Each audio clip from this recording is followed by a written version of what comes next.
Gikumpirma karon sa DOH Caraga nga dunay nadugang nga nabiktima sa pabuto sa Surigao City, Surigao del Norte, Enero 2026. Usa matod pa kini ka 12 anyos nga batang lalaki gikan sa Surigao City ang nakaangkon og samad sa tuo nga kamot og mata human nabuthan sa kwites. Sumala usab sa DOH nga dili usab ingon nga laom o grabe ang kadaot nga natamo sa maong bata. Samtang sa laing bahin, usa-usab ka 18 anyos nga lalaki gikan sa Las Nieves ang nasamdan sa naong particular na usab niini sa iyahang mga kamot human usab nga nabutan usab sa gitawag nga kwites atol kini sa pagsugat sa bag-ong tuig 2026. Wala na usab gikinahanglan pa og laom og taas nga medikasyon gumikan kay nahatagan gilayon kini og medical nga atensyon. Nagpadayon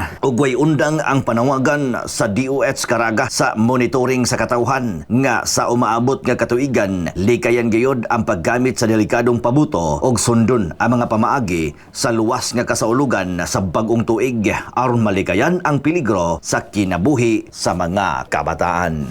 Mga katropa, lig-onon ta ang atong panglawas, mag-inom sa makanunayon sa Santon Plus Gold ug Santon Vitamin C. Alang sa nagkahiusang Pilipino para sa Pilipinas, Junche Lebrias, XFM News.